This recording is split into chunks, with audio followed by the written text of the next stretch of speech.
I have said on this platform that what a team does in the clutch is the most important,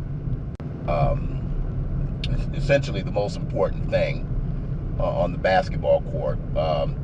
Those are the most important 5 minutes of the game. You're typically having a clutch game because you're playing a good team.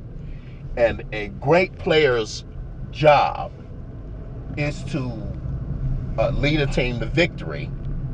And he does that by leading a team in scoring in clutch time. Producing wins in the clutch is the name of the game.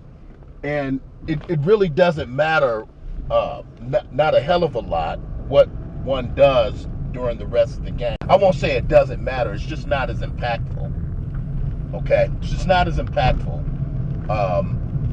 putting up a bunch of stats during the first 43 minutes of the game, because typically, in a clutch game, the game for all intents and purposes starts all over. Okay? So I have not been posting much, and part of the reason is because I kind of want to keep my channel specifically about Kobe, and so I will typically not comment on current events or current news in professional basketball unless there is a clear tie-in to something I've said about Kobe and the GOAT debate. And so, I've been following the WNBA intently. And as you can imagine from one of my prior videos, I'm a big fan of Caitlin Clark. And,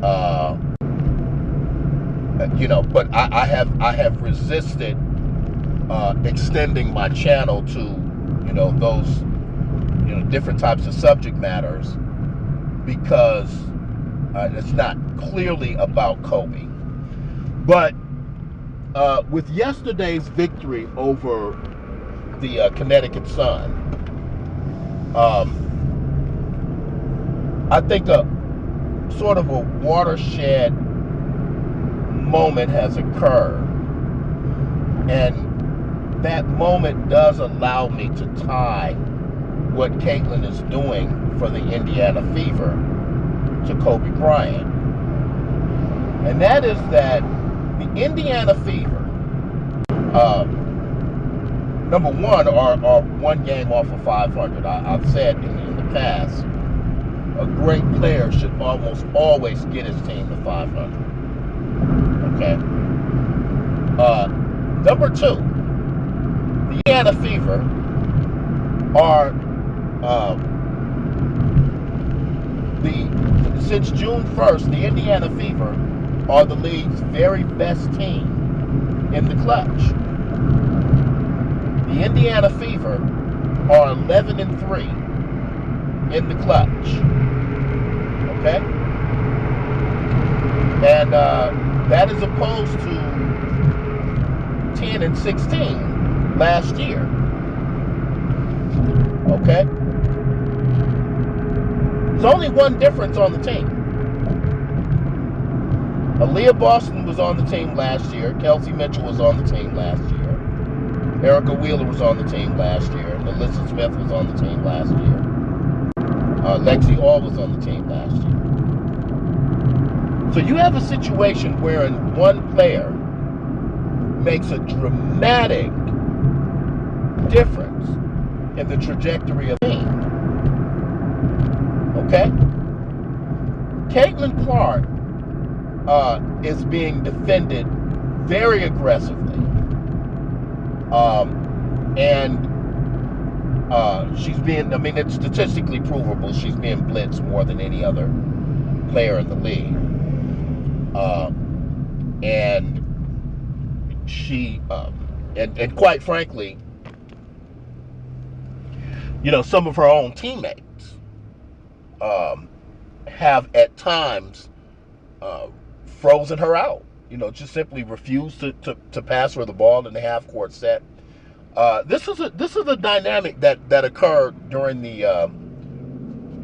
Kobe's early seasons, wherein the team, the entire structure of the organization was set up to support Shaquille O'Neal, and then you have this generational talent that's actually better than Shaquille O'Neal, and a lot of people in the league and then on the team, and even the head coach, obviously the second best player, who was Shaq, they are all resisting this evolution. Okay? So when we look at Caitlin's numbers, which I think right about now are at about 18 points a game, 8 assists per game, leading the league in assists, five rebounds. I think she's top, and I know at one point she was like top 20 in blocks. I think she's like probably top 20 in steals as well. Look at those numbers. Understand that is what much of the league focusing intently on stopping her, almost to the detriment of their team's fortunes for winning the game. And why do I say that? Because the Indiana Fever are playing like about the third best team in the league right now. Okay? Again, since June 1st, the team is 14-8. These teams are putting so much time, they're dedicating so much resources to stopping Caitlin that they're literally allowing Kelsey Mitchell and Lexi Hall to go off. Aaliyah Boston is Aaliyah Boston. I mean, her numbers actually, her scoring is a tick off from last year. I'd like to see Caitlin do a little bit better job of getting Aaliyah the ball with her back to the basket. That's her game. But I mean, I think her shooting percentage last year was like 57%, and this year it's 54%. So there hasn't been a dramatic drop off. But Aaliyah's assist numbers are higher. Okay, so her points produced, if you will, are higher. Okay. This is what I mean. This is what I say. When I say impact on winning championships, making teammates better. Okay, your teammates should thrive, and you should win in the clutch. Okay. You gotta look at the situation a team is facing when you fail to put the Indiana Fever away after 43 minutes. You've got to dedicate so much energy to stopping Caitlin Clark from either scoring or assisting the ball that you're pretty much guaranteed to leave somebody open. And that's why you have this team. That's why you have this team in tension, with really only one other significant change. If you look at the Indiana Fevers, again, since June 1st, okay? If you look at the improvement in the team, the 14-8 projects out to about a 63% win percentage, as opposed to a 32% win percentage last year. That 30% delta ranks among the greatest one-season improvements in NBA history. And I think only Dave Robinson had a greater impact on his team. Okay?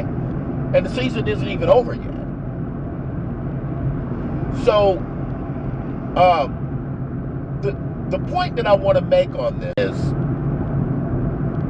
you cannot look at just stats and say that a player is impacting winning.